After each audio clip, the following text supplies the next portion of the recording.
बहुत बहुत स्वागत है दोस्तों आपका एसक्यूब एजुकेशन ग्रुप पे। और अभी हम लोग अध्ययन करें केमिस्ट्री का, और केमिस्ट्री का एक बहुत इंपॉर्टेंट पार्ट है जिसका नाम है थॉमसन का एटॉमिक मॉडल। अब समझना है इंपॉर्टेंट पार्ट। अभी तक हम लोग जनरली अध्ययन किए कैथोड किरण प्रयोग का, एनोड किरण प्रयोग का, इलेक्ट्रॉन का खोज कैसे हुआ, प्रोटॉन का खोज कैसे हुआ, एवं उसके स्पेसिफिक चार्ज कितने होते हैं एवं उसके पूर्ण आवेश कितने होते हैं, उससे हम मास कैसे निकाल सकते हैं, हम लोग सब पर बात किए हैं। अब हम लोग इंपॉर्टेंट पार्ट है कि जनरली टॉपिक है हमारा कि एटम का मॉडल कैसा है। तो एटम के मॉडल के लिए कुछ मॉडल प्रस्तुत किए गए, जैसे थॉमसन का एटॉमिक मॉडल, रदरफोर्ड का एटॉमिक मॉडल। और हम लोग इसके पीछे कहानी पर भी बात करें, क्योंकि किसी भी कहानी को, अगर किसी भी घटना को समझना हो तो उसके बैकग्राउंड को समझना बहुत जरूरी है। जिस प्रकार से आप इतिहास पढ़ते हैं, अगर केमिस्ट्री को भी उस टाइप से समझा जाए तो समझने में काफी आसानी होगी। तो चलिए हम लोग जनरली देखते हैं कि थॉमसन का एटॉमिक मॉडल क्या है। जनरली देखिए, मॉडल किसने प्रस्तुत किया, तो मॉडल, ध्यान देने इस बात को, अगर मॉडल की बात करें तो जनरली कौन सा मॉडल पढ़ना में, एटॉमिक मॉडल। गौर कीजिए, एटॉमिक मॉडल। और एटॉमिक मॉडल जो हमें पढ़ना है, इसमें याद रखना कि 3 एटॉमिक मॉडल बहुत इंपॉर्टेंट है। सबसे पहले पढ़ना है हमें थॉमसन का एटॉमिक मॉडल। ये वही थॉमसन है, याद रखना है। थॉमसन की चर्चा पूरे स्टडी लाइफ में 2 बार होगी जनरली। एक बार याद रखें, जब आप इतिहास पढ़ते तो प्राचीन इतिहास को 3 भाग में बांटा गया था। एक धातु के आधार पर या तकनीकी आधार पर, जैसे हमने पढ़ा था, आप लोग पढ़े होंगे, ताम्रपाषाण युग या फिर ताम्र युग, उसके बाद कांस्य युग, उसके बाद लौह युग। तो एक इसने बांटा था, तो विलियम थॉमसन ने, याद रखें थॉमसन। और यहाँ जो जे जे थॉमसन ने जो इलेक्ट्रॉन के खोज किए थे, वही थॉमसन साहब एटम का मॉडल प्रस्तुत करते हैं। इसे कहा जाता है एटॉमिक मॉडल। तो सबसे पहला एटॉमिक मॉडल किसने प्रस्तुत किया था, तो याद रखना है थॉमसन। उसके बाद कौन थे, तो इसके बाद थे, याद रखना, इन्हीं का मतलब शिष्य था, स्टूडेंट थे, जिनका नाम था रदरफोर्ड, इन्हीं का चेला रदरफोर्ड। और इसके बाद याद रखना जो बहुत इंपॉर्टेंट है, उनका नाम है नील्स बोर।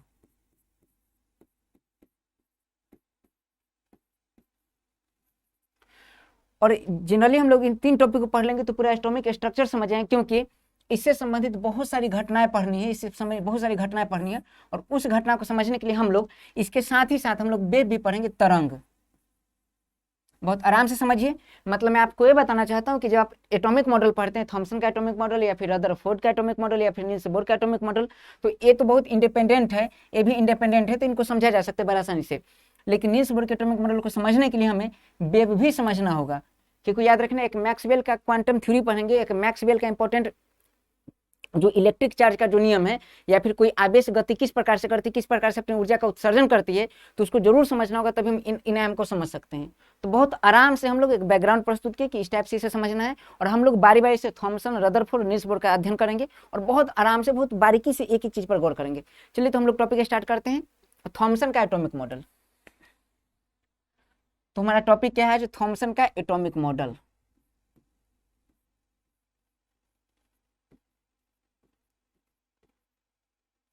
थॉमसन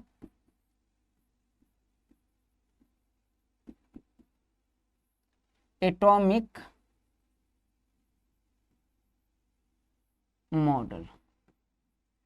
अब थॉमसन एटॉमिक मॉडल समझना है तो इसके लिए इंपॉर्टेंट पार्ट क्या है, आपको बता दूं, जे थॉमसन एक बहुत बड़े साइंटिस्ट थे, और आपको पता है इलेक्ट्रॉन का खोज किए थे।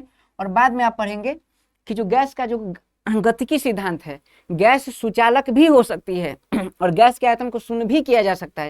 ये सभी आयाम का खोज जे थॉमसन किए थे, इसीलिए जे थॉमसन को नोबेल प्राइज भी मिला है। अब हम लोग समझते हैं क्या इस टॉपिक को, थॉमसन का एटॉमिक मॉडल पढ़ना कैसे, तो मैं आपको बता दूं, इसका कुछ बैकग्राउंड है, तो आप बैकग्राउंड समझिए, फिर इसके बाद को समझ पाएंगे।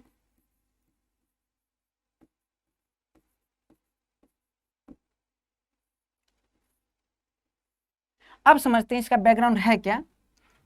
तो बैकग्राउंड समझने के लिए जनरली आपको यह पता होना चाहिए, बैकग्राउंड समझने के लिए, कि देखिए उस समय एटम के बारे में कुछ खास जानकारी थी नहीं, बस इतना जानकारी हो पाया था जनरली कि इलेक्ट्रॉन एक ऋण आवेशित कण है जो एटम में मौजूद होते हैं, प्रोटॉन ये जनरली एक धन आवेशित कण है जो एटम में मौजूद होते हैं। लेकिन एक किसी को नहीं पता था, न्यूट्रॉन के बारे में नहीं पता था। जनरली हम लोग न्यूट्रॉन पढ़ चुके हैं, लेकिन न्यूट्रॉन के बारे में किसी को पता नहीं था। क्यों? क्योंकि न्यूट्रॉन, याद रखना, न्यूट्रॉन 1932 में खोजा गया था।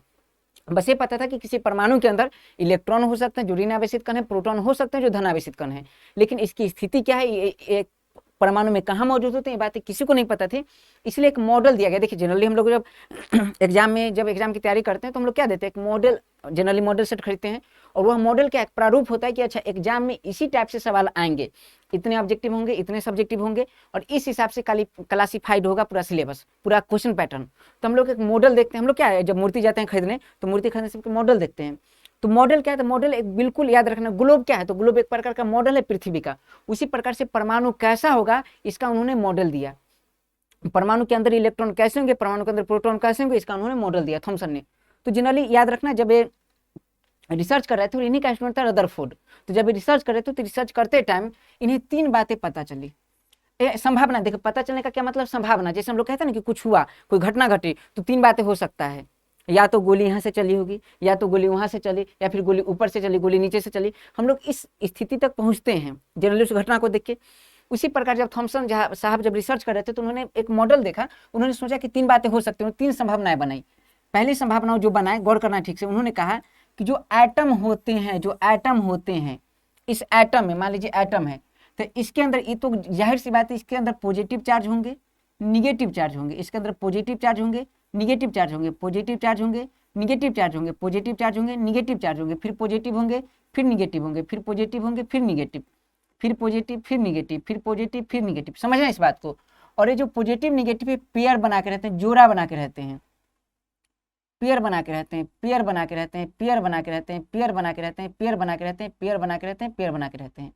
तो इन्होंने कहा ऐसा हो सकता है, क्योंकि इनके पास फाइनली क्या था, एक कंक्लूजन था, निष्कर्ष एक था कि एटम जो होता है, एटम जैसे समझना, एटम, एटम पर कौन सा चार्ज। तो इतना देख लेते, जनरली हम बता चुके हैं कि अगर किसी पर चार्ज जानना हो तो इसका बड़ा आसान सा तरीका है, आप उस पार्टिकल को रखिए, उसे किसी विद्युतीय क्षेत्र से गुजार दीजिए। अगर वह धन आवेश की ओर अट्रैक्ट हो गए मतलब उस पर निगेटिव चार्ज होगा, अगर वो पॉजिटिव चार्ज की ओर अट्रैक्ट हो गए मतलब उस पर निगेटिव चार्ज होगा, अगर आप वो निगेटिव चार्ज की ओर अट्रैक्ट हो गए मतलब उस पर पॉजिटिव चार्ज होगा। फाइनल बात, मतलब जिसकी ओर अट्रैक्ट होगी उसके विपरीत चार्ज होगी, तभी तो अट्रैक्ट कर रही है।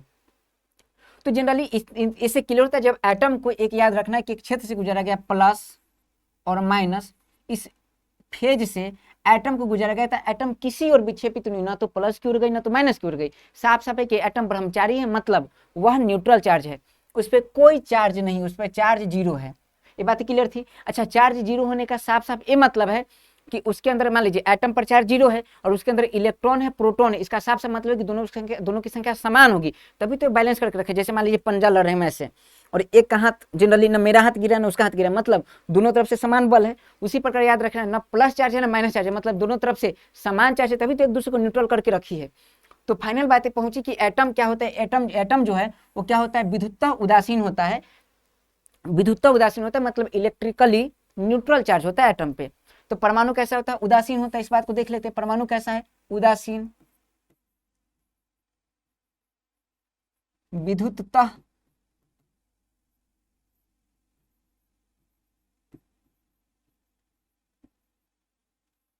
उदासीन। तो परमाणु क्या है, परमाणु है उदासीन। ये बात क्लियर है। अब थॉमसन साहब सोचने लगे कि परमाणु अगर उदासीन है, इसका साफ साफ मतलब है कि इसके अंदर जो पॉजिटिव चार्ज है और निगेटिव चार्ज है वो तो जाहिर सी बात है बराबर होगी, तभी तो। और पॉजिटिव चार्ज को क्या कहते हैं, प्रोटॉन, और निगेटिव चार्ज को क्या कहते हैं, इलेक्ट्रॉन। मतलब सबसे पहले अगर आपसे पूछा जाए कि किसने बताया था कि परमाणु के अंदर प्रोटॉन और इलेक्ट्रॉन बराबर होते हैं, सबसे पहले किसने बताया था, तो सबसे पहले थॉमसन साहब बताए थे। लेकिन मामला क्या होता है, इस बात को समझने का प्रयास कीजिए। मामला क्या होता है, उन्होंने कहा कि प्रोटॉन इलेक्ट्रॉन तो बराबर होते हैं, लेकिन इसकी स्थिति पर भी बात की। अगर ये स्थिति पर बात नहीं करते कि इलेक्ट्रॉन कहाँ होते प्रोटॉन कहाँ होते, तो शायद उनका मॉडल सही भी होता है। चूंकि मॉडल था तो मॉडल में तो बताना होगा इलेक्ट्रॉन कहाँ है प्रोटॉन कहाँ है। तो इसके बाद जब किया तो उन्होंने बताया कि इलेक्ट्रॉन जो है, मतलब पॉजिटिव चार्ज और निगेटिव चार्ज, पॉजिटिव चार्ज और निगेटिव चार्ज, पॉजिटिव चार्ज और निगेटिव चार्ज, ये सब पेयर में होते हैं, एक दूसरे के साथ जोड़ा बना के रखते हैं, एक तरह एक दूसरे के साथ जोड़ा बना के रखते हैं। पहला ये सोचे कि ऐसा हो सकती है, ऐसा हो सकता है, तभी तो न्यूट्रल है। सेकेंड उन्होंने सोचा कि ये भी तो हो सकता है, गौर कीजिए ठीक से, सेकेंड उन्होंने सोचा कि ये भी तो हो सकता है कि मान लीजिए कि पूरा एटम है, ठीक है, और सारे पॉजिटिव एक जगह जमा होंगे अंदर,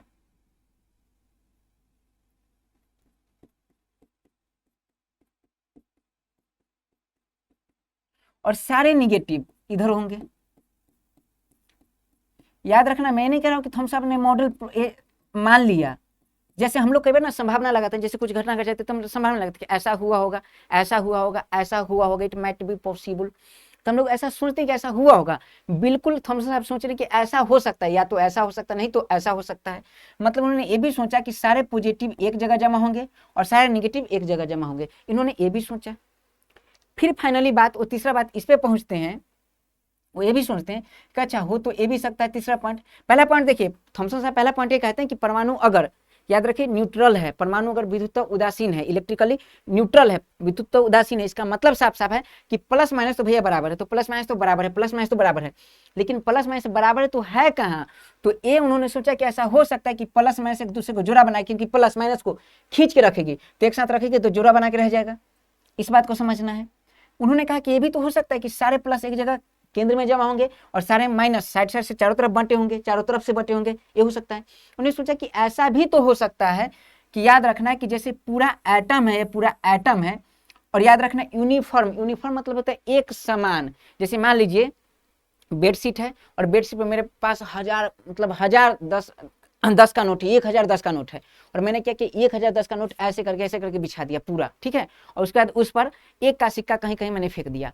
तो अगर मैं पूछूं कि यूनिफॉर्म क्या है, एक समान क्या है, तो 1000 का नोट एक समान है और कहीं कहीं एक का सिक्का फेंका हुआ है। तो यूनिफॉर्म किसे कहते हैं, यूनिफॉर्म जो एक समान हो, एक जैसा हो, सिमिलर हो। जैसे आप देख रहे हैं तरबूज, तरबूज में आप देख रहे हैं लाल कलर है, लाल कलर क्या है, यूनिफॉर्म है, मतलब सिमिलर, एक जैसा है, एक समान है। यहाँ देख लीजिए इसमें जो व्हाइट आपको दिख रहा है क्या है, ये देख लीजिए, ये वाला जो पोर्शन है पूरा व्हाइट, व्हाइट अंदर से क्या है, सिमिलर है, मतलब यूनिफॉर्म है। इंग्लिश में याद रखिए यूनिफॉर्म सिमिलर का मतलब अलग अलग होता है। फिजिक्स में यूनिफॉर्म का मतलब जैसे देखिए बॉडी, बायोलॉजी में जाए तो बॉडी मतलब शरीर होता है, लेकिन फिजिक्स में जाए तो बॉडी मतलब किसी भी जिसमें भार हो, किसी भी सिस्टम को हम बॉडी कहते हैं, कि जिसमें भार हो उसे बॉडी कहते हैं फिजिक्स में। तो याद रखिए कि विषय के आधार पर थोड़ा थोड़ा तकनीकी वर्ड चेंज हो जाता है।